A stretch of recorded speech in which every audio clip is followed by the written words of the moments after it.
LLB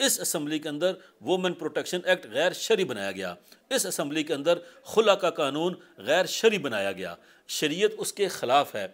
اس assembly کے اندر، اور بے شمار ایسے قوانین ہیں جو غیر شرعی ہیں، ان کو چینج کرانا، تبدیل کرانا، ان کو شریعت اور ہماری جو فطرت ہے اس کے مطابق کرانا، اس کے لیے ایک قانون دان کی ضرورت ہے، ایک عالم دین کی ضرورت ہے۔ اس کے لیے نہ جماعت اسلامی کو امیدوار میاں اسلم صاحب کرا سکتے ہیں، نہ انجم عقیل صاحب کرا سکتے ہیں مسلم لیگ کے امیدوار، نہ عمران اشرف صاحب کروا سکتے ہیں پیپل پارٹی کے امیدوار، نہ کروا سکتے ہیں کوئی اور۔ اس کے لیے پاکستان رائے حق پارٹی کو امیدوار حافظ ملک مظہر جاوید ایڈوکیٹ ہی کرا سکتے ہیں، جو قوم کی بھی ڈیمانڈ ہے، اور الحمدللہ ہمارے پاکستان کی جو اصل بنیاد ہے وہی ہماری جماعت کا نظریہ ہے، اور انشاءاللہ ہم اسی پہ ورک کر رہے ہیں، اور انشاءاللہ ہم اسی پہ اپنی سیٹ کو نکالیں گے، کامیاب ہوں گے۔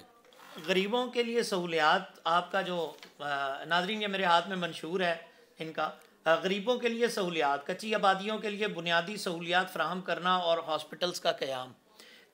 جو اسلام آباد ہے، اسلام آباد کا ایک بہت بڑا مسئلہ کچی آبادیاں بھی رہا ہے، غریبوں کو اٹھایا گیا، پھر ان کو جو ہے وہ ایویکویٹ کیا گیا، اس کے اوپر آپ کی کیا رائے ہے اس وقت؟ دیکھیں اسلام آباد کی کچی آبادیاں ایسی ہیں جہاں پہ آپ چلے جائیں تو آپ یہ سمجھتے ہیں کہ آپ وزیرستان میں آ گئے ہیں، جی ٹھیک ہے، آپ اسلام آباد میں نہیں ہیں، وہاں سڑکیں نہیں ہیں، وہاں گیس نہیں ہے، وہاں پہ کلینک نہیں ہے، ہسپیٹل تو دور کی بات ہے، وہاں پہ اچھے سکول نہیں ہیں، ظلم یہ ہے کہ وہاں پہ بندہ مر جائے تو قبرستان بھی نہیں ہے،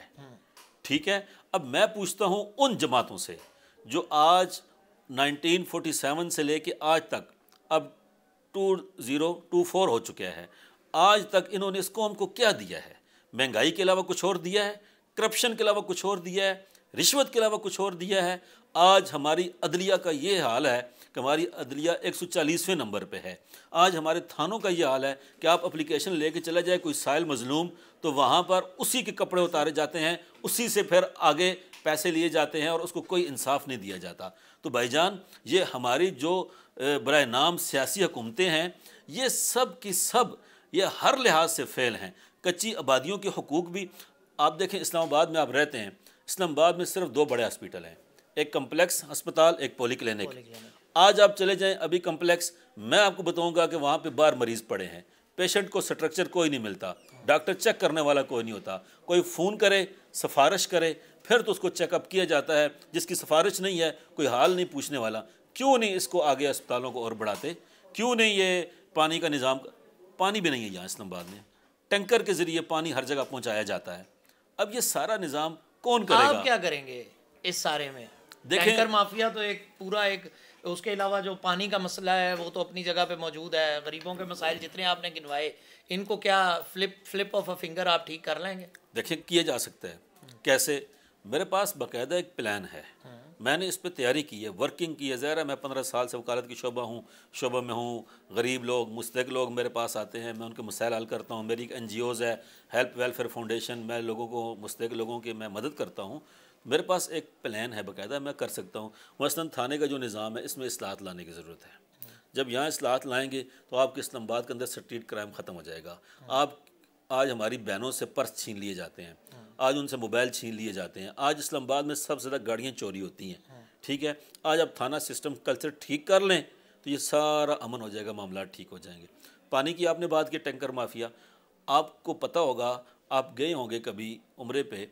آپ کو یہ اگر نہیں، میں آپ کے نالج میں تھوڑا سا بتاتا ہوں، مکہ مکرمہ سخت ایریا ہے، سخت پہاڑ ہیں، وہاں پہ آپ کو پانی کے چشمے نہیں ملیں گے، وہاں پہ زم کے علاوہ آپ کو کوئی کنواں نہیں ملے گا، لیکن کیا ہے وہاں بار انہوں نے ایسا ٹینکر سسٹم، بڑے بڑے ٹینکر بنائے ہوئے ہیں، وہاں سے گورنمنٹ پانی وہاں بیچتی ہے، پورے دنیا کے مسلمان حج کے لیے آتے ہیں، پورے 12 مہینے عمرہ چلتا رہتا ہے، بڑے بڑے ہوٹلز ہیں وہاں پہ، 40 50 منزلہ، لیکن کبھی پانی کم نہیں ہوا،